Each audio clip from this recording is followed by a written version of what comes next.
1, 2.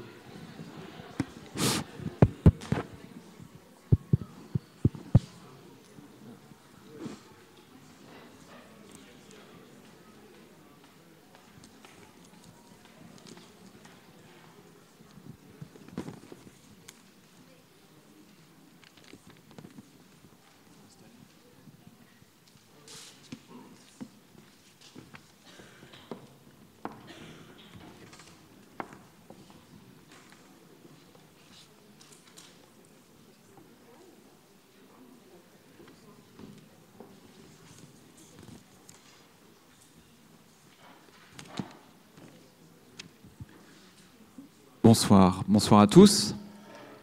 Je m'appelle Nicolas Froissart, je travaille pour le groupe SOS donc, qui organise ces Alter Mardi Parlons Solutions.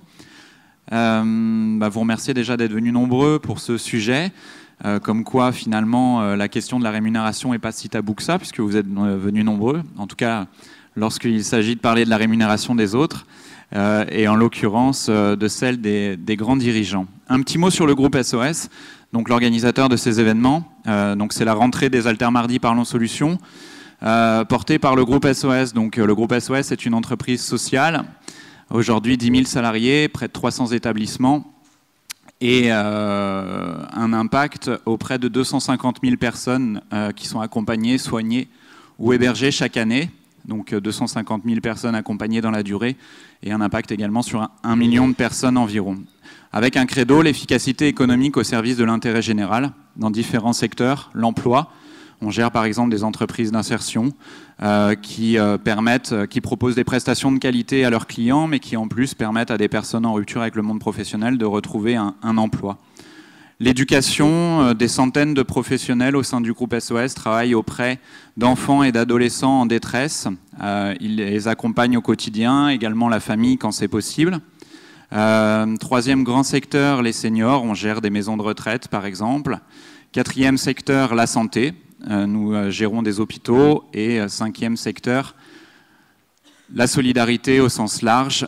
Nous développons des dispositifs qui permettent d'héberger ou de loger, par exemple, des personnes en situation précaire, mais également nous accompagnons des personnes en situation de handicap, par exemple.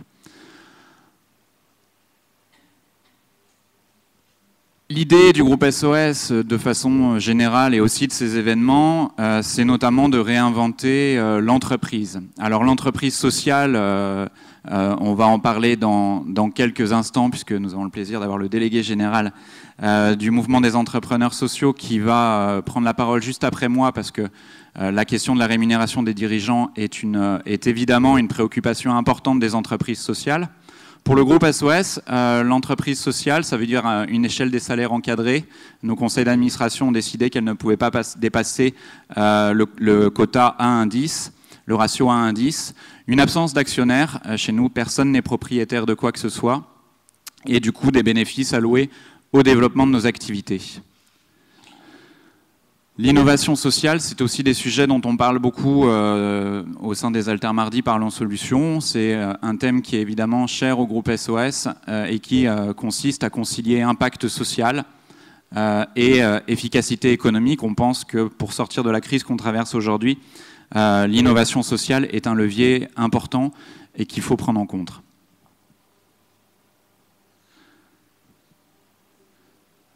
L'idée de ces événements, l'idée qui est très présente aussi au sein du groupe SOS, c'est la co-construction. Construction avec les associations qui ont rejoint le groupe SOS.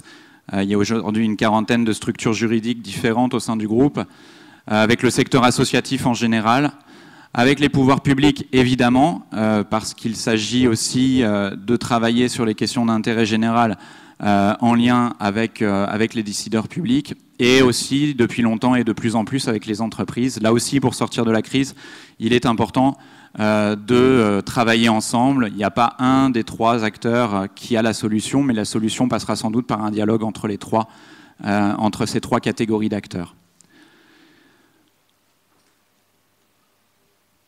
Juste pour finir avec le groupe SOS, des illustrations concrètes, je vous parlais d'emploi. Évidemment, l'objectif est de permettre à chacun de trouver un emploi. Personne n'est inemployable. Sur l'éducation, Il s'agit de garantir une réelle égalité des chances sur les personnes âgées, de créer des lieux qui soient des lieux agréables à vivre, que les maisons de retraite soient des lieux agréables à vivre. Sur la santé, que chacun, je crois que c'est un sujet particulièrement important aujourd'hui, que chacun puisse accéder à des soins de qualité, même quand on est en situation difficile. Et sur la solidarité, créer par exemple des structures d'hébergement pour des personnes en situation de grande précarité. Voilà, pour finir, le site du groupe SOS, www.groupe-sos.org, vous avez tout sur le groupe. Et puis, un petit mot également sur ces événements. Pourquoi avoir créé les Altermardis Parlons Solutions? Pour partager des valeurs. Parce que les Altermardis Parlons Solutions permettent de placer au cœur des échanges des solutions concrètes, positives, à fort impact social et environnemental. Il n'y a pas finalement beaucoup d'endroits, il n'y a pas forcément beaucoup de médias, il n'y a pas beaucoup d'événements dans lesquels on parle vraiment de solutions concrètes. Et au-delà du diagnostic, faire émerger des réponses innovantes aux défis de notre époque, fédérer les responsables politiques, associatifs, entrepreneurs, universitaires et membres de la société civile autour de l'innovation sociale et contribuer à l'animation du débat public. Avant de passer la parole à Jacques, juste vous dire que ces événements, ils sont là pour nous permettre, encore une fois, de construire ensemble. L'ensemble des coordonnées des cadres du groupe SOS sont disponibles sur notre site internet. Donc n'hésitez pas à nous contacter si vous avez des idées de partenariat, de travail à mener ou de collaboration à mener ensemble avec le groupe SOS. Et puis, sur les Altermardis sont aussi à votre disposition. Donc si vous avez William qui est là-bas, qui va lever la main, et Romain qui est aussi là-haut. Voilà, il lève la main même si on ne le voit pas bien. Donc merci William et Romain pour l'organisation de ces événements. Et ils sont là aussi pour répondre à vos questions, à vos idées de thèmes, de sujets, d'organisation à mettre en avant, puisque l'idée de ces événements est bien de construire ensemble le monde de demain. Je laisse, en parlant de monde de demain, le monde merveilleux des entreprises sociales. Merci Nicolas. Bonsoir à toutes et à toutes. Je suis le délégué général du mouvement des entrepreneurs sociaux. C'est un mouvement qui date de 2010 et qui rassemble aujourd'hui 300 dirigeants d'entreprises sociales. Des dirigeants qui prennent des risques, innovent, produisent de la richesse, créent des biens et des services, trouvent des solutions aux besoins sociaux et environnementaux de nos concitoyens. Comme l'a dit Nicolas tout à l'heure, ces entrepreneurs placent l'efficacité économique au service de l'intérêt général. Ce qu'on peut dire d'eux, c'est que, bien sûr, ils endossent la charge et les contraintes qu'ont tout dirigeant d'entreprise. Et en plus, s'astreignent à un certain nombre de principes et de valeurs auxquels ils adhèrent, évidemment, qui sont ceux de l'entreprise sociale, qu'on peut décliner en 4 grands principes. D'abord, une viabilité économique, leur structure est viable économiquement, c'est un modèle économique qui fonctionne. Une finalité sociale et environnementale, je l'ai dit tout à l'heure. Une gouvernance aussi participative et démocratique que possible. Et puis, bien sûr, la lucrativité limitée. Une lucrativité limitée qui n'interdit pas d'être rentable, bien au contraire, mais comment dirais-je, qui est mis en place pour faire du profit, un moyen et non pas une fin. Cette lucrativité limitée, elle s'exprime de différentes manières. C'est faire en sorte que les profits de l'entreprise soient massivement réinvestis au profit du projet de cette même entreprise. C'est investir dans d'autres entreprises sociales. C'est partager les richesses entre les salariés. C'est encadrer les dividendes et les plus-values, sujet dont on parle beaucoup en ce moment. Et puis, bien sûr, c'est mettre en place une échelle des salaires. C'est vrai que le gouvernement, récemment, en mettant en place une échelle des salaires de 1 à 20 pour les entreprises dont il est actionnaire, a un peu réactivé au goût du jour cette pratique qui est finalement extrêmement ancienne dans l'économie sociale et solidaire, qui n'est pas sans poser de débat. Le mouvement des entrepreneurs sociaux propose un encadrement de 1 à 10. Le ministre est plutôt sur 1 à 20. Benoît Hamon, pour l'économie sociale et solidaire. D'autres prônent plutôt 1 à 30 ou à 40. Le débat n'est pas tranché. Quoi qu'il en soit, et ce qui est certain, c'est que l'encadrement de l'échelle des salaires est un marqueur identitaire extrêmement fort pour l'économie sociale et solidaire, pour les entreprises sociales, et qui est particulièrement audible dans une période où, comme vous le savez, l'écart de richesse entre les plus pauvres et les plus riches dans notre société ne cesse de se creuser et ne cesse d'être, c'est le moins qu'on puisse dire, abyssaux. Alors, je voudrais faire deux remarques très importantes et un peu casser deux mythes au sujet de l'encadrement de l'échelle des salaires. Premièrement, encadrer les salaires n'empêche nullement une entreprise de prospérer, de croître. On a des très belles entreprises sociales. Alors, tu citais bien sûr le groupe SOS. Voilà, c'est 10 000 salariés. C'est une échelle des salaires qui va de 1 à 10. D'autres entreprises comme Vitamine T, 1 à 6. Des entreprises qui comptent plus petites, comme le groupe Archer, mais qui compte quand même plusieurs centaines de salariés, c'est 1 à 3. Voilà, et ces entreprises se portent extrêmement bien aujourd'hui. Deuxième remarque, l'encadrement de l'échelle des salaires n'empêche pas d'attirer à elle les talents. Tous les jours, on a des talents qui sortent des grandes écoles de commerce, des grandes écoles d'ingénieurs, qui préfèrent rejoindre des entreprises sociales, qui préfèrent rejoindre l'économie sociale et solidaire, plutôt que des entreprises classiques ou des grands du CAC 40, parce que les entreprises sociales, elles ont cette capacité justement à proposer du sens, à proposer des projets qui ont du sens, ce qui n'est pas toujours le cas dans les entreprises classiques. Ce que je voudrais dire aussi, c'est que je pense que ces entreprises, les grands groupes notamment, peuvent être sensibles à ces arguments. Ce n'est pas un hasard d'ailleurs si elles multiplient les dispositifs comme le congé solidaire, comme le mécénat de compétences, comme l'intrapreneuriat social, qui permet à leurs salariés justement de s'investir en plus de leur travail dans des projets qui ont un sens environnemental, qui vont dans le sens d'une amélioration sociale de leur entreprise, de la société. Et je pense qu'un jour, on peut l'espérer en tout cas, voilà, un encadrement de l'échelle des salaires qui nécessairement engendrera un peu une moralisation des salaires du top management de ces entreprises. On peut penser que cette question se posera réellement, mais pour ça, je vais laisser les invités du soir en débattre entre eux. Je vous remercie.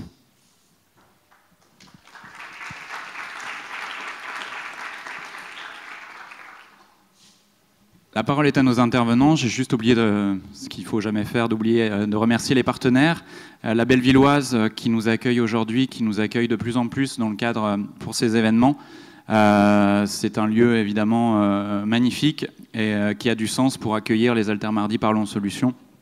Et je vous propose d'ailleurs, après, vous pouvez tout à fait aller boire un verre et dîner à la Halle aux Oliviers, qui est le restaurant. Pas dîner, juste boire un verre. Non, c'est pas possible. Eh ben, vous reviendrez à partir de demain, donc. Et les partenaires, c'est la ville de Paris, évidemment, qui est un grand partenaire des Altermardi Parlons Solutions, le Crédit Coopératif, la Bellevilloise, je vous l'ai dit, l'Atelier, qui est le centre de ressources régional de l'économie sociale et solidaire, Interdépendance, revue trimestrielle éditée par le groupe SOS, Macadam, vous avez sans doute été accueillis d'ailleurs par les vendeurs de Macadam, est un journal de rue qui permet à ces vendeurs de reprendre contact avec le monde professionnel. MyCoop, Rue 89 et Radio Éthique. Merci beaucoup à l'ensemble de ces partenaires. Et on a déjà beaucoup parlé pour introduire cet événement. Je laisse tout de suite la parole à nos intervenants, qu'on remercie beaucoup d'être parmi nous ce soir. Bonsoir, je vais me présenter peut-être avant de présenter les intervenants. Valérie Lyon, je suis rédactrice en chef adjointe du service économie du magazine L'Express et je suis très heureuse d'animer ce débat ce soir sur un sujet qui nous tient à cœur aussi à l'Express et sur lequel on a pas mal travaillé.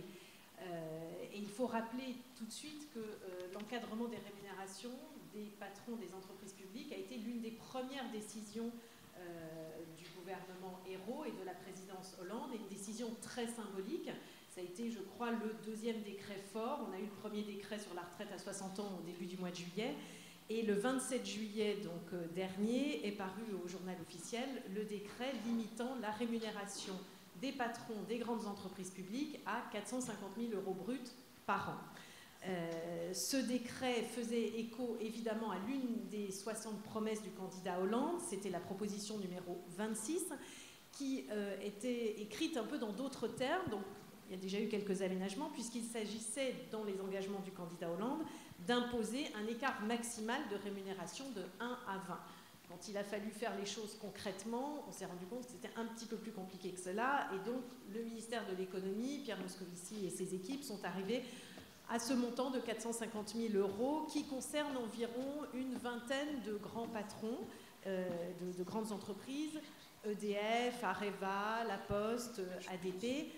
Le patron devant le plus réduire sa rémunération étant Henri Proglio, le patron d'EDF, qui a touché l'an dernier 1,6 million d'euros et donc qui va devoir l'an prochain réduire sa rémunération, enfin diviser sa rémunération par 3.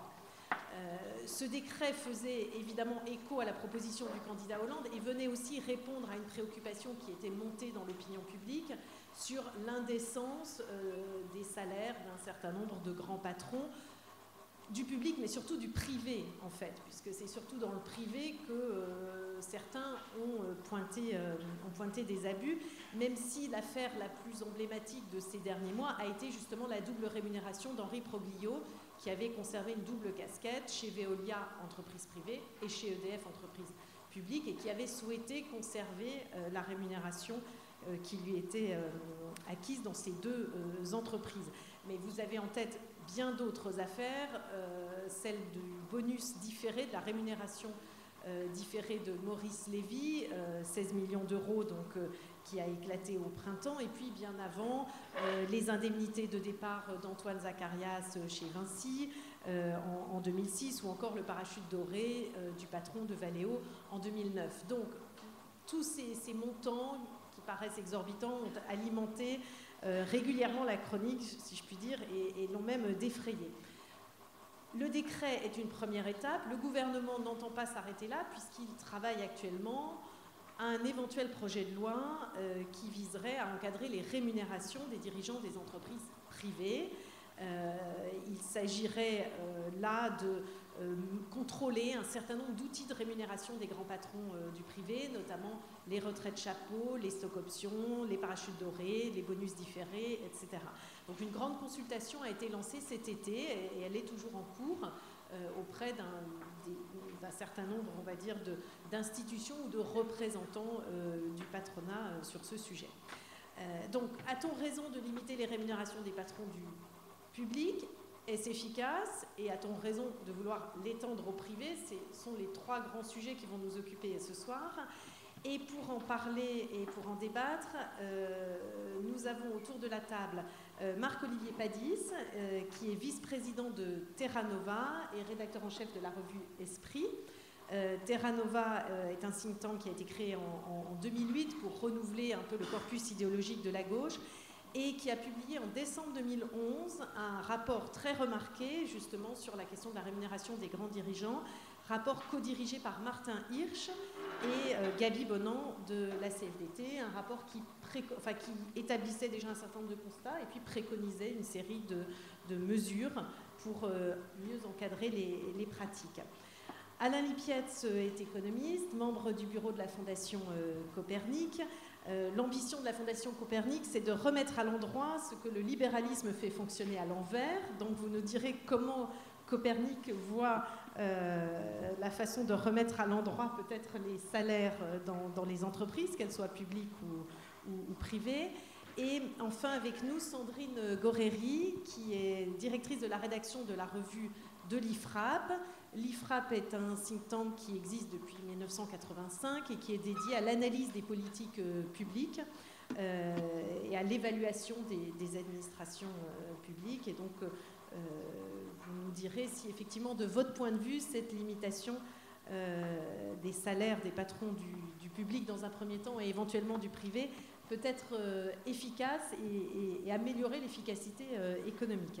Je vais tout de suite passer la parole à Marc-Olivier Padis qui va peut-être revenir justement sur ce rapport et sur la vision de Terra Nova sur le sujet. Oui, merci. Et vous avez 7 à 10 minutes chacun, et je serai intraitable sur le temps.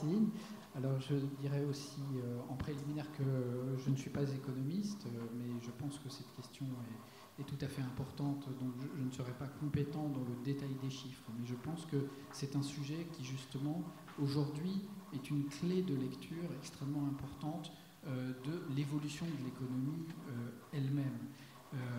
Et c'est ce que voulait souligner le rapport de Terra Nova. Je dirais par rapport au titre, il ne s'agit pas de moraliser les salaires des grands patrons, il s'agit de revenir à un fonctionnement de l'économie qui ne soit pas délirant, ce qui est un peu autre chose. Parce qu'en en fait, on a longtemps pris cette question des rémunérations comme une question anecdotique ou marginale, alors qu'en fait, on s'est rendu compte avec la crise de 2008 que c'était un problème absolument central dans le mécanisme, ou plutôt dans les dérégulations actuelles de l'économie. Alors, Alain Lipietz fera la démonstration beaucoup mieux que moi, mais ce que je crois important de souligner d'emblée, c'est que ce problème de la rémunération, des très hautes rémunérations, est devenu en fait un problème systémique et qui en fait est le signe d'un déséquilibre dans la répartition de la création de valeur au sein des entreprises et plus largement dans l'économie, parce que aussi tous les secteurs économiques ne sont pas concernés de la même façon par ce phénomène des très hautes rémunérations. Et c'est ce que voulait souligner d'abord ce rapport dans le diagnostic, c'est que ce n'est pas indépendant de la crise que nous connaissons. Pourquoi ? Je dis d'un seul mot rapide, c'est que si certains, dans les entreprises et à nouveau dans certains secteurs d'activité, peuvent s'octroyer des revenus très très élevés, c'est lié à un déséquilibre de la répartition de la création de valeur dans les entreprises. Et donc c'est un indice d'un changement de pouvoir aussi au sein des entreprises entre les actionnaires, les équipes dirigeantes et les salariés, mais c'est aussi, disons, l'appropriation d'une rente qui montre un déséquilibre d'ensemble. Et donc, c'est plus une question anecdotique qui ferait qu'il y a quelques rémunérations et puis une masse de salariés qui continuent à toucher des revenus décents et à progresser. Parce qu'en fait, cet accroissement s'est fait au détriment de la majorité des salariés. Et cet accroissement est tel qu'il représente véritablement une manière de fausser la répartition. Alors, ce que montrait le rapport de Terra Nova en particulier, c'est qu'il y avait un lien direct entre l'augmentation très forte des hautes rémunérations et les déficits publics. Pourquoi ? Parce que la stagnation des revenus d'un certain nombre de salariés pèse en fait sur les entrées, les cotisations sociales de ces salariés. Si les salariés ne progressent plus dans l'échelle des salaires au sein des entreprises, eh bien la part qui revient à l'État dans les prélèvements sociaux, elle aussi stagne. Et en plus, les salariés qui ont des faibles revenus touchent des prestations sociales qui sont tout à fait légitimes et nécessaires, mais s'ils bénéficiaient de progression salariale, ils pourraient à un certain moment parvenir au-dessus des seuils qui rendent éligibles à un certain nombre de prestations sociales. Donc il y a bien un rapport direct, c'est pas simplement le fait que les entreprises sont bien gérées et donc elles sont capables de verser des très gros salaires à ceux qui créent de la valeur, ni que l'État est mal géré et donc il est déficitaire. Il y a bien un système de solidarité entre les deux, et donc il faut rétablir l'équilibre correct et le bon diagnostic, d'autant plus que le système d'endettement des personnes qui ne peuvent plus vivre de leur salaire, comme on l'a vu aux États-Unis, est directement le facteur déclencheur de la crise de 2008, etc. Donc on est bien au cœur de la question économique aujourd'hui et pas sur une question marginale ou anecdotique. Alors quels étaient les proposition, donc je vais très vite, de Terra Nova. Donc pour dire, vous avez compris que c'est très important du coup de réguler les hauts salaires. La proposition la plus évidente, c'est le niveau d'imposition fiscale, mais donc qui est exploré dans le rapport de Terra Nova, mais qui en même temps, pour les contributeurs de ce rapport, ne suffit pas, parce que dans le fond, quelqu'un qui perçoit une rémunération très importante et du coup qui paye un impôt très important, aujourd'hui, et on le voit tous les jours, peut dire « Ah oui, mais du coup, l'État me prive du fruit légitime de mon travail, etc. » Donc d'un point de vue argumentaire, il faut aller plus loin en disant « Non, il faut y compris réguler, empêcher un écart salarial trop important au sein des entreprises. » Alors, évidemment, c'est beaucoup plus facile à faire pour le public que pour le privé, puisque pour le privé, les marges de manœuvre de l'État sont plus limitées. Il y a néanmoins un certain nombre de dispositions clés qui pourraient changer les choses. L'une d'elles, je ne garantis pas que je serai exhaustif, mais ce serait aussi un peu ennuyeux de l'être, donc je vais sur quelques points importants. Une mesure tout à fait stratégique serait d'imposer le vote du niveau de rémunération lors des assemblées générales d'actionnaires pour les grandes entreprises. Puisque aujourd'hui, il y a des assemblées générales où beaucoup de petits actionnaires se déplacent et il faut au moins que les équipes dirigeantes aient la transparence vis-à-vis de leurs actionnaires, de dire nous nous octroyons tel et tel salaire et les actionnaires pourraient faire leur travail d'actionnaire, à savoir exercer une contrainte en sens inverse s'ils sont en désaccord avec ça. On peut aussi réformer ce qui s'appelle les comités de rémunération dans les grandes entreprises, qui justement étaient des réformes qui visaient à donner plus de transparence et qui n'y arrivent pas. Pourquoi ? Parce que les membres de ces comités de rémunération sont en fait cooptés dans un milieu assez étroit de responsables et chefs d'entreprise, et donc il faudrait limiter le nombre de mandats que des personnes pourraient avoir, de manière à éviter les renvois d'ascenseur en disant je constitue pour mon entreprise le comité de rémunération avec les copains qui m'ont eux-mêmes demandé d'être membres de leur comité de rémunération, etc. Donc là, il y a aussi un dispositif très, très important. Je dis au passage, d'ailleurs, parce qu'on ne l'a pas encore mentionné, que le MEDEF avait promis la main sur le cœur que les patrons feraient de l'autorégulation, qu'il fallait faire confiance, que tout le monde était en économie, n'est-ce pas, c'est bien connu, des acteurs rationnels, et donc que tout ça allait très bien se passer. Et on sait qu'il n'est rien sorti des propositions en termes d'autorégulation, donc ça ne suffit pas, il faut une action délibérée des pouvoirs publics en cette matière. Donc il y a... et puis je cite une dernière mesure qui est évoquée, c'est le fait, vous savez que dans les très hauts salaires, il y a une part qui relève de la rémunération fixe et d'autre qui est une part variable qui dépend des résultats. Cette part variable, elle est annuelle. Alors il faudrait la désannualiser, c'est-à-dire l'étaler sur plusieurs années, ce qui éviterait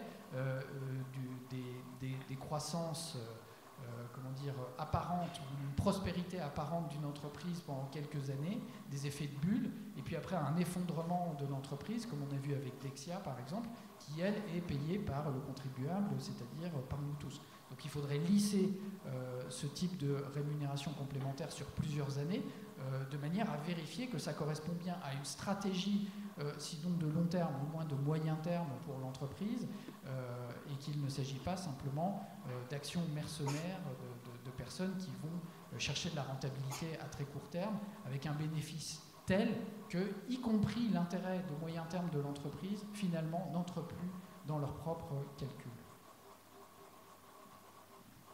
Merci beaucoup. On peut peut-être ajouter, il y avait une ou deux autres mesures qui étaient assez fortes dans les propositions, si je me souviens bien, qui était notamment la suppression des retraites chapeaux, donc qui était quelque chose d'assez fort, et puis le plafonnement du bonus des traders, dont on a beaucoup parlé pendant la crise financière.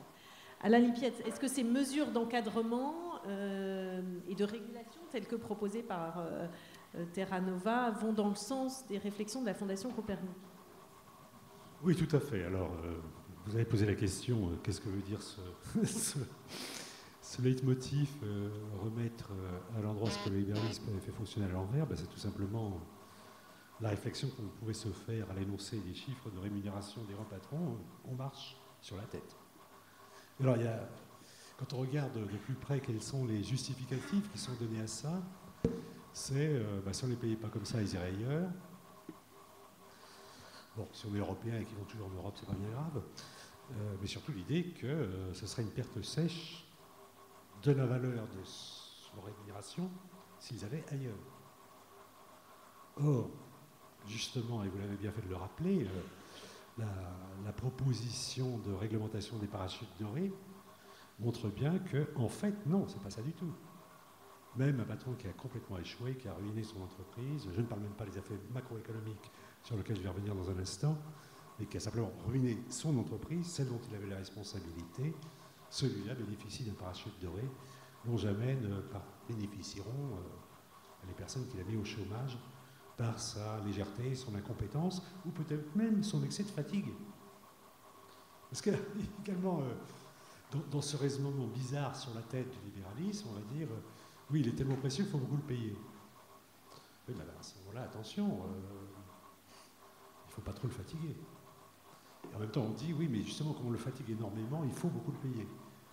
Donc il y a une espèce de bizarrerie, d'incohérence de la théorie de la rémunération avec ce qu'est la théorie économique, même libérale, que on voit tout de suite qu'il ne s'agit pas de ça du tout. Il s'agit, dans les dernières années, les 30 dernières années, disons, d'une évolution dans laquelle, disons, les couches supérieures de la société, dans le cadre d'un nouveau modèle qui se mettait en place sur les ruines, disons, du modèle de l'après-guerre, à partir de 1980, se sont accaparés une part extraordinaire du produit social, soit sous la forme de salaire, soit sous la forme de profit financier. C'est ça qui est un petit peu bizarre. Autrefois, on distinguait bien une fonction de directeur d'une fonction de président de conseil d'administration. Ils n'étaient pas rémunérés pareil. Et il y avait un pouvoir de la technostructure, c'est-à-dire les directeurs, qu'on considérait comme très supérieur à celui des actionnaires. Aujourd'hui, ça s'est inversé. C'est la finance qui dirige. Donc, d'une certaine façon, les dirigeants des entreprises, on va dire productives, c'est-à-dire, ça ne veut pas dire industrielles, ça peut être commerciales, financières, etc. Mais en tout cas, celles dont le succès va faire la fortune des actionnaires qui les possèdent, ceux-là ont été invités au festin, disons, des revenus de l'actionnariat, de la propriété. D'ailleurs, c'est très gênant pour les statisticiens, puisqu'on ne sait plus très bien, dans les 0,1% qui possèdent le monde, s'ils sont rémunérés, quand on mesure leur salaire, qu'est-ce que ça veut dire? Est-ce que c'est un partage arbitraire qui a été fait à un certain moment en fonction d'une optimisation fiscale, tout simplement? Pourquoi est-ce qu'ils sont rémunérés partiellement au salaire et partiellement au stock option, par exemple? On ne sait pas trop. Est-ce qu'il y a vraiment une logique? Au début, oui, il y avait une logique de la stock option. Une certaine logique destinée à fidéliser, justement. Mais ce n'est plus le cas. On peut lever ses stock options aussi facilement qu'on touche son salaire. Donc il y a une confusion, je crois qu'il faut la traiter comme un paquet indiscernable entre très haut salaire et très haute rente de la propriété. Donc la stock option est évidemment le symbole. Alors, est-ce que c'est important de limiter? Alors on a dit oui parce que c'est indécent. Je crois que c'est la meilleure raison. Ce n'est pas, contrairement à ce que disent les keynésiens américains comme prix Nobel, Krugman ou Stiglitz, à cause des 0,1% que l'économie est déséquilibrée. Si on avait essayé, dans un réformisme radical type rooseveltien, type Léon Blum, etc., de réparer ce dont j'ai parlé dans un instant, c'est-à-dire les déséquilibres macroéconomiques dont vient de parler Marc-Olivier Padis, les 0,1% sont scandaleux, ils ne sont pas ce qui déséquilibre l'ensemble du système. c'est quand même la masse des 5 premiers pourcents les plus riches. Hein. Ceux qui accumulent à eux seuls, bon, voilà, je n'abarque les 5% dans la distribution, je ne vois plus exactement, bon, voilà, ça doit être de l'ordre de 30% du produit national brut. Soit sous forme financière, soit sous forme salaire. C'est celle-là qui déséquilibre la macroéconomie. Alors, je crois qu'il faut toujours raisonner des deux côtés à la fois. Côté macroéconomique et côté décence. Je trouve que le mot est très bon, hein, c'est indécent. Il faut arriver à des échelles de revenus décents. Alors, je dis quand même un mot du macroéconomique. La crise que nous vivons actuellement, Marc-Olivier l'a dit, c'est fondamentalement une double crise dont l'une est liée à la distribution et l'autre, disons, à l'écologie, aux limites que ce modèle rencontre sur la planète. Alors évidemment, dans le cas du pauvre, on prend les deux à la fois. La crise des subprimes vient du fait que les gens pauvres, à un moment donné, qui s'étaient endettés pour acheter leur logement, brutalement, à partir de 2006, le prix des deux denrées de base que nous extorquons de la nature, c'est-à-dire l'énergie et l'alimentation, se sont envolés. On ne va pas discuter de pourquoi, bien que ça a un certain rapport quand même. Hein. Disons que c'est autonome, indépendant. Et puis d'autre part, il y a le fait qu'ils étaient pauvres. Ils étaient pauvres et les biens fondamentaux devenaient très chers. Bon. Donc ils ne pouvaient plus rembourser leur logement. Troisième bien fondamental, mais on peut encore dormir dans sa voiture aux États-Unis, donc ils ont renoncé à leur maison pour garder leur voiture. Alors, macroéconomiquement, si vous ne regardez que le premier aspect, la distribution, en oubliant l'aspect écologique, c'est exactement la crise de 1930. D'ailleurs, on a commencé à avoir peur, mais vraiment peur. Bon, tout le monde disait, oui, tout le monde. Les économistes keynésiens ou marxistes disaient, cet écart croissant des revenus va provoquer une crise.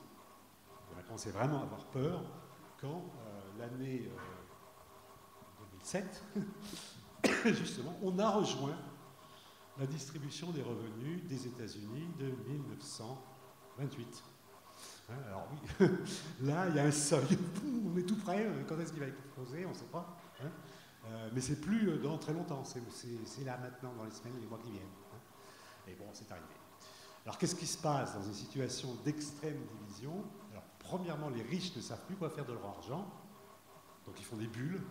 C'est-à-dire qu'ils se précipitent moutonnièrement vers la dernière source de profit qui peut exister.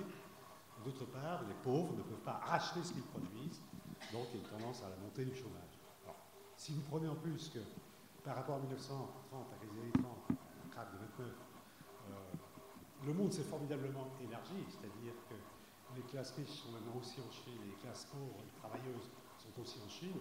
C'est immense, hein, les écarts que vous pouvez avoir. Alors là-dedans, la rémunération des dirigeants, c'est quand même la pointe émergée de l'iceberg, mais les pointes émergées de l'iceberg, c'est ça de bon, bah, ils sont émergés, au moins on les voit. Si les icebergs, en plus, n'avaient pas de pointe émergée, vous imaginez ce qu'aurait été la navigation avant l'invention des radars. On n'a pas besoin de statistiques pour dire que ça marche sur la tête.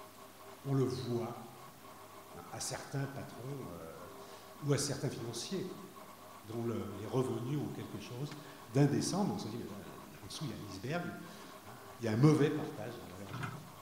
Alors, cette indécence, oui, je finis. Cette indécence peut se dire, si ce n'est que de l'indécence, après tout, pourquoi pas, bon, évidemment, c'est ce qui nous sort, hein, la génialité, même un homme aussi sympathique que Thuram, que d'autres tennisman. Laissons les faire, parce que ce qui est important, c'est ce qui est en dessous. Je crois quand même que microéconomiquement, le fait qu'on décide socialement qu'un dirigeant doit être payé de façon astronomique et non comparable avec les autres, participe à la reproduction de ce système dans lequel on estime qu'il est juste que ceux qui travaillent soient très peu payés et ceux qui dirigent soient extraordinairement payés.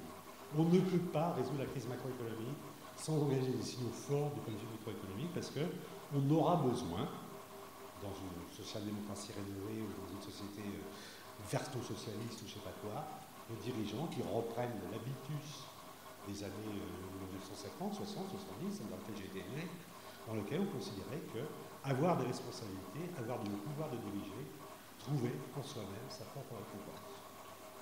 Quand on plafonne les hauts revenus des chefs d'entreprise publics, eh ben on ne gardera pas les meilleurs.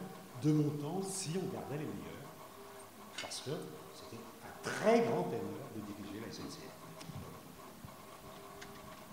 Sandrine Goreri, donc est-ce que plafonner les rémunérations des dirigeants, du public et éventuellement demain encadrer ceux du privé, risque d'avoir des conséquences sur l'efficacité des entreprises? Alors, moi, je vais tenir une position qui est un petit peu différente par rapport à celles qui viennent d'être exposées précédemment. Donc, voilà, je viens vous prévenir.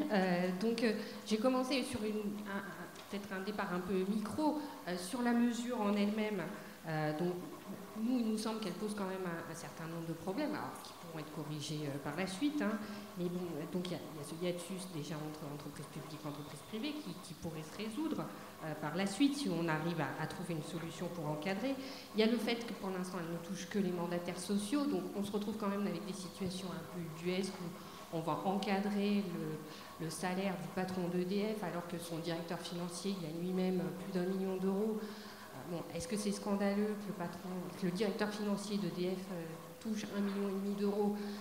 Je ne sais pas, on peut se poser la question de savoir s'il a géré sur le démantèlement par exemple des centrales nucléaires. C'est peut-être un programme qui réclame beaucoup d'énergie et d'intérêt, donc voilà, ça peut se discuter. Et puis, d'un point de vue aussi des effets probables que ce genre de mesure peut entraîner, c'est le développement d'éléments de rémunération annexes. Alors, donc, ça a déjà été le cas auparavant. On a eu les stocks options, les parachutes dorés. On risque d'avoir aussi un développement des avantages en nature, donc, qui deviendra un peu ridicule pour des postes, je dirais, de ce niveau-là, d'avoir se voir multiplier des éléments de cette nature. Donc voilà, déjà c'est un peu des mises en garde par rapport à ça. Ensuite, sur le problème de l'application dans les entreprises publiques. Nous, ce qui nous paraît un petit peu surprenant, en fait, dans les effets que ça risque de provoquer, c'est que 450 000 euros, bon, certes, c'est une somme, et je veux dire, à la limite, pour déjà beaucoup de gens, ça représente une rémunération qui est quand même rémunère le mérite et l'investissement pris dans une entreprise ou dans un poste. Mais, si vous voulez, quelle va être la différence, en fait, au niveau du salaire mensuel entre le patron d'un gros service d'une administration, on va dire, qui va toucher peut-être 10 000 euros par mois, et le patron de la Poste qui va se retrouver... Bon, la Poste, elle est quand même... c'est une entreprise publique qui est aujourd'hui confrontée à des mutations qui sont quand même sans commune mesure. On n'a plus le développement du courrier comme on l'avait auparavant. Les activités se transforment très très rapidement. Et puis, donc, vous auriez une différence finalement de 20 000 euros. Bon, vous allez me dire, c'est déjà conséquent. Mais avec le directeur d'un service au sein d'une administration, dans un ministère qui finalement, lui, il est là pour gérer le service. Bon, il n'a pas vraiment les mêmes contraintes, on va dire, que le patron de la Poste. Donc l'échelle, si vous voulez, ne serait-ce qu'au sein du public, elle nous paraît ne pas être forcément refléter l'implication finalement qu'on va requérir de ces futurs, de ces patrons d'entreprises publiques. Donc voilà, ça c'est un peu la difficulté que l'on voit. Alors ensuite, il y a le deuxième étage de la fusée, je dirais, c'est l'idée de passer cette réglementation au niveau du privé. Bon, là, ça paraît quand même... il y a vraiment une marche à franchir, hein, puisque au sein du CAC 40, effectivement, les rémunérations, c'est plutôt de l'ordre de 1 million d'euros par an. Bon, là, je ne suis pas tout à fait d'accord. Moi, je pense qu'il y a effectivement un marché mondial des talents. Il ne faut pas oublier qu'on a un certain nombre de patrons étrangers qui dirigent des entreprises françaises, donc qui sont là, qui ont été attirés par une rémunération, par un projet qui comprenait en tout cas une rémunération. Et c'est le cas aussi pour des Français qui vont diriger des entreprises étrangères. Donc je veux dire, cette compétence, elle existe. Alors, certes, notre biais, il tient au fait, ça je pense que c'est un élément extrêmement important qu'ont relevé en fait, les auteurs du rapport de Terra Nova, à la consanguinité, nous c'est en tout cas comme ça qu'on l'appelle, des conseils d'administration en France. C'est-à-dire qu'il y a une certaine reproduction au sein des entreprises du CAC 40 qui entraîne justement les problèmes de rémunération et les excès. Ça, je suis tout à fait prête à les reconnaître et je ne pense pas qu'il y ait pour le coup, je reprends votre expression, il n'y a aucune décence dans certaines rémunérations ou stock options ou retraite chapeau dont on a pu entendre parler, et qui tient justement à ce problème de consanguinité et également de transparence par rapport à ces éléments de rémunération qui devraient être beaucoup plus connus, je dirais, des actionnaires. Donc là, c'est une disposition pour laquelle nous militons, c'est qu'effectivement, on donne beaucoup plus de poids aux actionnaires dans la définition des rémunérations des patrons de grands groupes. Ça, c'est un peu pour les aspects, je dirais, les plus pratiques, on va dire, je dirais, des choses. Après, sur la vision, tout cela requiert, enfin, tout ce qu'il y a derrière cette idée de moraliser les rémunérations, d'encadrer. Bon. Est-ce que c'est choquant d'avoir une rémunération d'1 million d'euros si on est à la tête d'une entreprise qui est une formidable réussite industrielle et c'est choquant quand effectivement on mène une entreprise dans le mur. Mais là, je dirais qu'il y a une vraie responsabilité de la part de l'actionnaire et je pense que si vous me permettez, moi je suis assez sceptique par rapport à cette vision de l'encadrement et du 20 fois qui, dans le cadre de l'État actionnaire, me paraît d'une certaine façon une façon de se laver un petit peu les mains, de dire, bon ben voilà, moi État actionnaire, je pourrais beaucoup plus m'impliquer dans le choix des dirigeants, dans l'orientation de la stratégie, participer beaucoup plus activement et on sait que justement il y a eu un défaut de gouvernance parfois des actionnaires publics dans les cas d'entreprises qui ont connu des déconfitures et entraîné d'ailleurs l'argent du contribuable et finalement la solution c'est de dire bon bah voilà à défaut vraiment de prendre parti dans la direction, enfin dans la définition de la stratégie de l'entreprise, bon bah voilà, je vais limiter la casse en limitant les rémunérations. Donc, moi, c'est quelque chose que je vois un petit peu à travers cet encadrement. Et puis, un dernier point, là aussi un petit peu plus, pour un peu élargir le sujet, il nous semble à la Fondation IFRAP qu'il y a une certaine reproduction finalement du schéma de la fonction publique dans cette idée d'encadrement. On retrouve un peu cette idée d'indice et d'échelon que l'on a au sein des rémunérations dans la fonction publique. Et cette façon de calquer le modèle du public sur l'entreprise, pour nous, ça ne nous paraît pas collé, quoi. On voit aujourd'hui que la question de la rémunération, elle se pose certainement dans les grandes entreprises, mais elle se pose aussi dans les startups. Il y a eu, je réagirai certainement sur ces questions-là, mais la fameuse révolte des pigeons dont on a beaucoup entendu parler là, ces derniers jours, dans des startups où finalement on s'est posé la question de savoir quelle est la juste rémunération du risque et on voit dans ces startups par exemple on a des hiérarchies de salaires qui sont très plates finalement puisque tout le monde participe au travers de stock options au développement de l'entreprise et donc il y a une participation, une implication salariale très forte. Donc voilà, nous, le point qui nous paraît essentiel, plus que l'encadrement des salaires des dirigeants d'entreprise, c'est en tout cas cette transparence qu'il faut vraiment influencer fortement par les actionnaires sur les comités de rémunération au sein des conseils d'administration, de façon à ce qu'il y ait une vraie connaissance. Et d'ailleurs, toutes les associations d'actionnaires, type Collecte Leville, où il y a eu un rapport qui a été fait par une société de conseil qui s'appelle Prox Invest sur les rémunérations des dirigeants du CAC 40, tous regrettent qu'effectivement les éléments, notamment les éléments annexes de rémunération, soient pas communiquer, et ce qui permettrait justement aux actionnaires de beaucoup plus peser sur ces questions-là. Et je crois que d'ailleurs le MEDEF devrait justement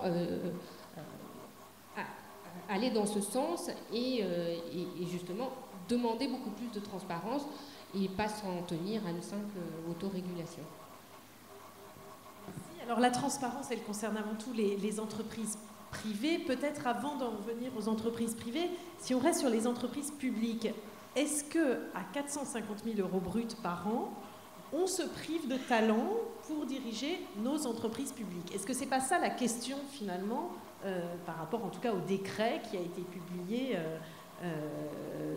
fin juillet? Est-ce qu'on risque d'avoir des managers moins impliqués, moins bons, moins efficaces dans les entreprises? Marc-Olivier Padis. Alors, moi, je ne suis pas sûr d'avoir un argument définitif sur ce sujet. J'arrive pas à être persuadé qu'on reste dans une échelle où l'incitation financière garde une rationalité. C'est-à-dire, je pense qu'une échelle de 1 à 20, ça me semble une échelle humaine. Au-delà, on est, je ne sais pas, j'arrive même pas à me représenter. C'est-à-dire que c'est en dehors de mes capacités de représentation. Et donc, de dire... oui, mais je sais qu'il y a des cadres bancaires qui disent ça, ils disent mes traders vont perdre leur motivation s'ils ne touchent pas leur... mais en même temps, ils touchent déjà des salaires qui sont tellement hors de proportion avec ce que je connais, avec ce que vous connaissez probablement dans la salle, que c'est un argument qui n'arrive pas à me convaincre. Enfin, et bon, je pense que malgré tout, on a suffisamment de talent pour supporter l'expatriation de quelques-uns. Et je crois pas qu'on... D'ailleurs, je crois qu'on n'a pas d'études empiriques vraiment convaincantes, bien développées sur ce marché international. Donc, j'arrive pas vraiment. Il me semble que c'est une échelle tout à fait convenable. Quelqu'un qui dit moi je suis pas motivé à moins de 500 000 €, j'arrive pas à le prendre au sérieux, quoi. Enfin, donc cet encadrement à 450 000 €, il vous semble juste? Et si oui, comment régler le problème que soulevait Sandrine Goreri, qui est effectivement, c'est un encadrement qui vise les mandataires sociaux, et donc on peut se retrouver avec des dirigeants d'entreprises payés à 450 000 € bruts par an, mais qui vont avoir un directeur général adjoint qui sera payé davantage. Bon, ben, c'est ce que je voulais dire dès le début. Hein, la pointe émergée de l'iceberg n'empêche pas de réfléchir à l'iceberg lui-même. Alors, je voudrais dissiper un malentendu. Hein. Il est évident que l'État se trouve devant une situation compliquée. Enfin, la politique se trouve dans une situation compliquée, c'est qu'elle ne peut pas légiférer sur les salaires du privé. Elle passe par une autre logique, l'imposition.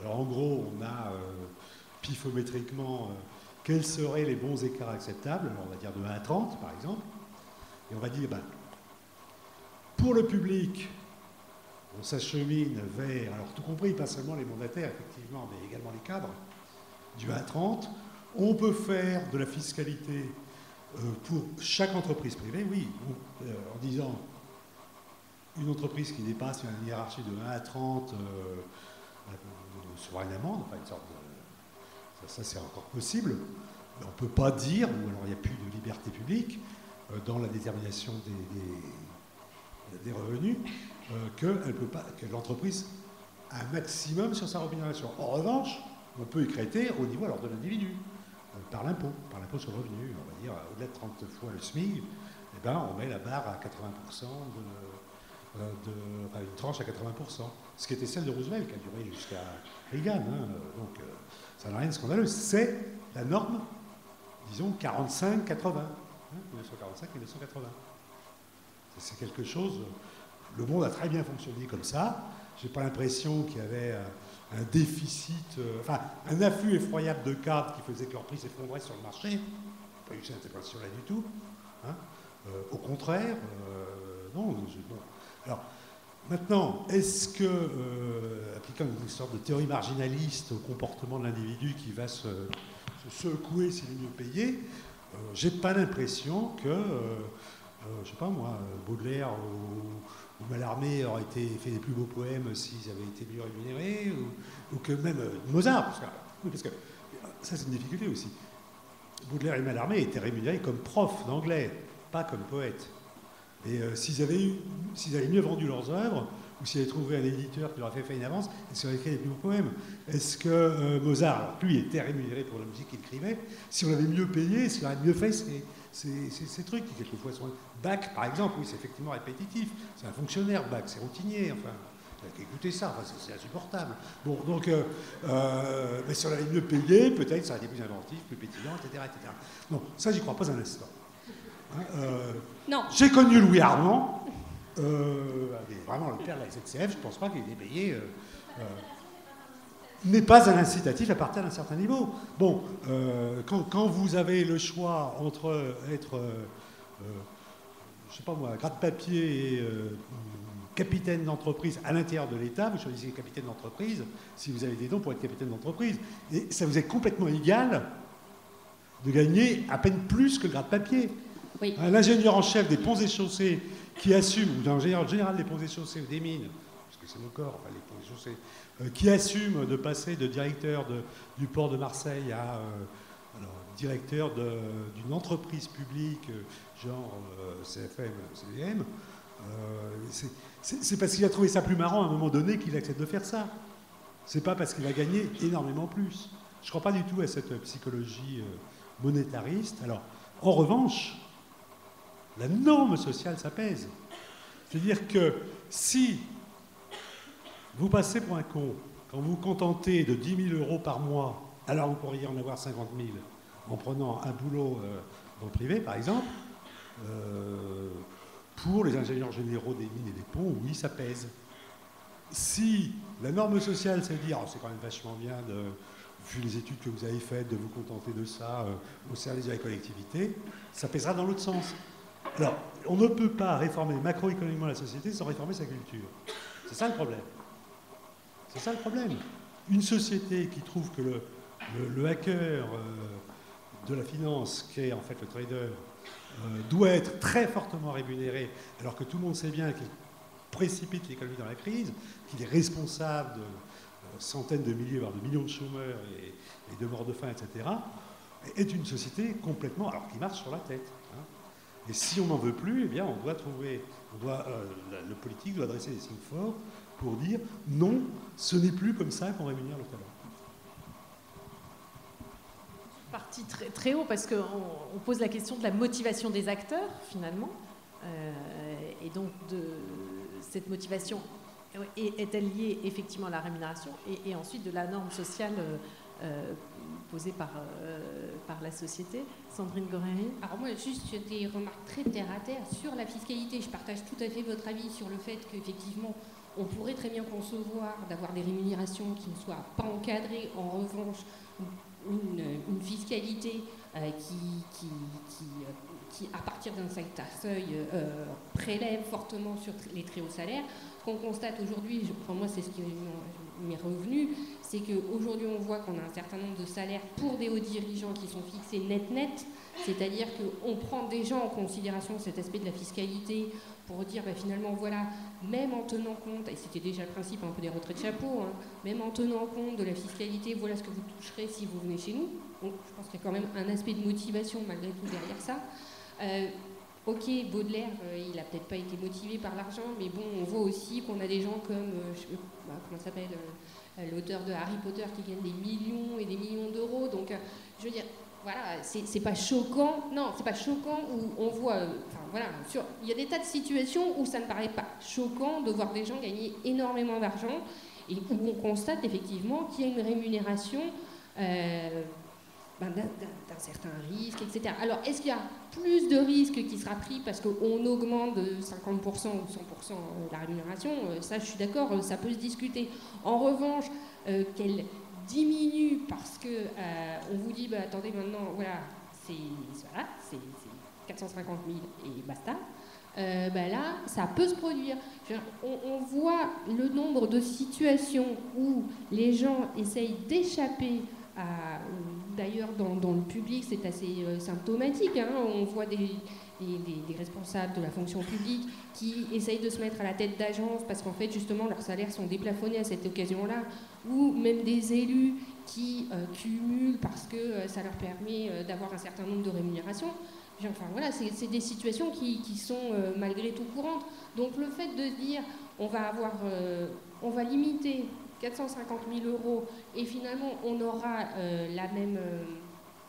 on obtiendra toujours la même valeur de la personne, je pense qu'on risque au contraire de voir se développer des phénomènes de contournement. Ça, moi, c'est là. Et d'ailleurs, cette fiscalité net, déjà une illustration.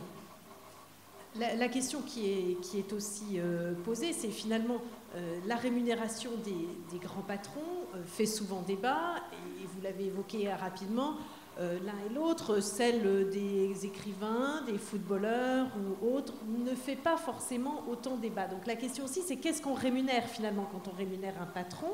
Quelle responsabilité et éventuellement quelle prise de risque quand il s'agit d'un patron entrepreneur versus un patron salarié. Parce qu'on a aussi cette confusion dans l'esprit du grand public entre le dirigeant qui effectivement prend des risques, et on va peut-être rémunérer un risque, puis le dirigeant, simple salarié, qui finalement ne prend pas tant de risques que ça, mais qui a peut-être sous sa responsabilité 50 000, 70 000, 100 000 emplois.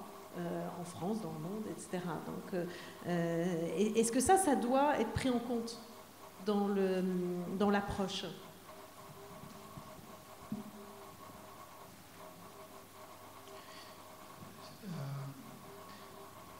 Moi, je suis incapable de me prononcer sur les aspects de justice salariale interne dans des grands groupes, etc. Je ne connais pas bien ces questions, mais la comparaison, si vous voulez, des différentes sphères professionnelles me fait revenir sur une réflexion qui est le problème de l'acceptation sociale de ces hauts salaires. Parce que Alain Lipiette a dit, dans le fond, on est dans une société qui jusqu'à présent, acceptait que des traders, par exemple, aient telle et telle rémunération.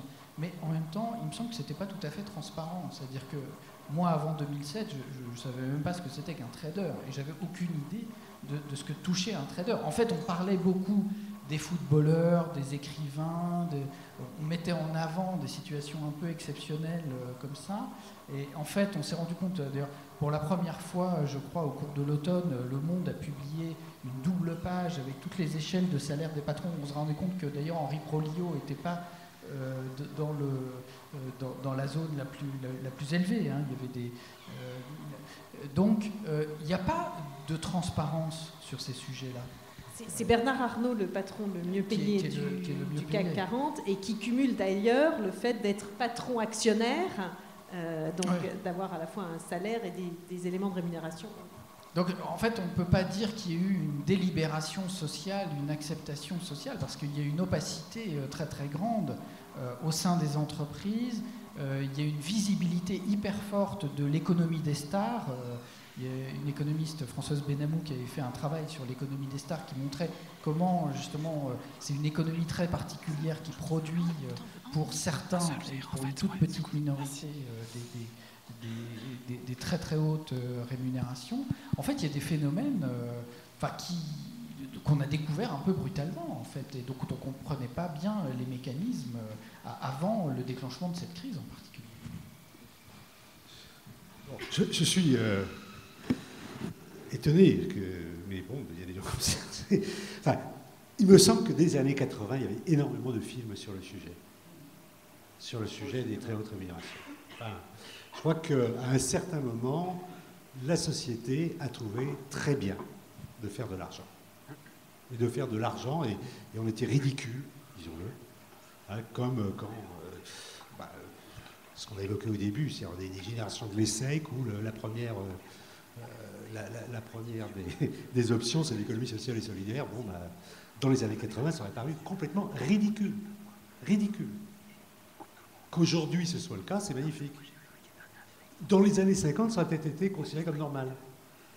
Et il y a un retournement qui est en train de se faire, hein, c'est l'ère du temps, c'est la norme sociale est en train de se retourner, mais on était au courant quand même des formidables développements, alors peut-être pas au niveau incandescent que ça a atteint en 2007-2008, puisqu'on était au bord de la crise, mais quand même il y a une acceptation et une valorisation sociale de l'accroissement des écarts. Et alors, sur cette histoire, je crois que il faut bien distinguer valeur absolue et valeur relative. Et même à l'intérieur de la notion de valeur relative, combien elle prend en ampleur. Je crois que même dans les années 50, la notion d'injustice dans les hiérarchies de salaire était très forte à quelques centaines de francs près. Et elle le restera toujours. C'est-à-dire qu'on peut être furieux et se démobiliser parce que le collègue qu'en fait plutôt moins est mieux payé. Point. C'est pas le fait de savoir s'il est 30 fois, 50 fois mieux payé, non. C'est qu'il soit mieux payé tout court. Danny Cohen a cette formule, le bonheur, c'est de gagner 10% de plus que son beau-frère. 10%, c'est pas beaucoup. Les familles sont grandes, de 10 en 10, on arrive à 30, 40 fois plus. Quoi. Bon. Donc, si on arrivait à ramener la marge beaucoup plus petite, on aurait une distribution des revenus macroéconomiques. On pourrait accepter socialement une distribution macroéconomique des revenus plus large. Alors, je ne suis pas en train de vous dire, c'est parce qu'on a accepté micro-individuellement des écarts énormes de revenus que les écarts sont devenus énormes dans la société. Non, je pense effectivement qu'il y a eu un changement des rapports de force entre syndicats, technostructures et salariés qui a provoqué la destruction de la société social-démocrate 45-80. Bon. Et c'est ça qui a permis cette expansion. Mais elle a trouvé dans les individus, par le biais de la valorisation des écarts de salaire, tu passes pour un con si quelqu'un parle 10 fois plus que ton voisin, elle a trouvé son aliment et son bloc social, on peut dire. C'est ça que je vois dans l'interaction entre une mesure individuelle et une politique, vraiment, qui serait de redistribution sociale, parce que, encore une fois, l'intérêt d'avoir des riches un peu moins rémunérés, c'est que les pauvres viennent un peu plus. Merci. Je propose de passer la parole à la salle, surtout que Sandrine Goreri doit nous quitter dans très peu de temps. Donc, je propose monsieur. Oui, bonjour. Monsieur Lipietz, tout à l'heure, a parlé de l'irresponsabilité des traders, en donnant un exemple. En revanche, je n'ai pas entendu parler de l'irresponsabilité des politiques, des fonctionnaires, des syndicalistes, et je n'ai pas entendu parler non plus du poids de la fonction publique en France, qui est un exemple aberrant dans le monde occidental. Peut-être Sandrine, vous pouvez... La question n'était pas destinée, mais moi je...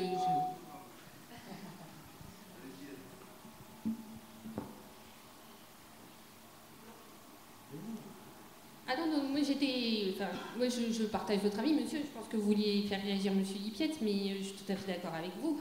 Et j'ajouterai un petit mot, parce qu'il me semble qu'à ce moment du débat, c'est aussi important d'avoir ça à l'esprit. On est en train de parler de rémunération de groupes du CAC 40.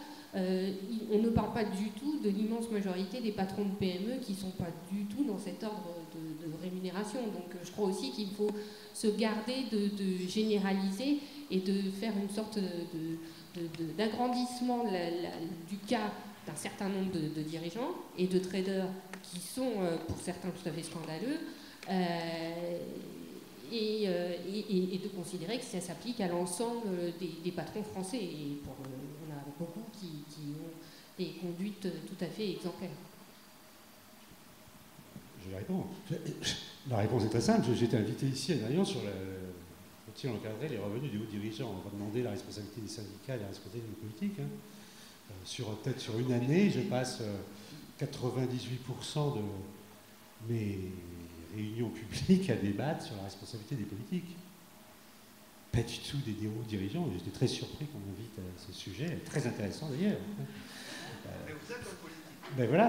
Donc je considère qu'un politique qui actuellement ne prend pas en compte la crise écologique est irresponsable, qu'un politique qui ne prend pas en compte la crise alimentaire est irresponsable, etc. Bon, ça c'est mon pain quotidien, si vous voulez. Hein.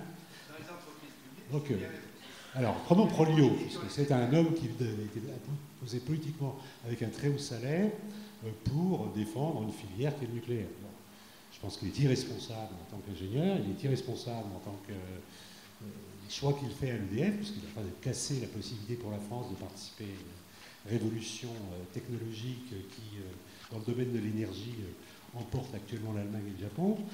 Je pense qu'il est irresponsable. Et est-ce que cette irresponsabilité vient de son très haut salaire? C'est ça la question. Je crois que oui, d'une certaine façon.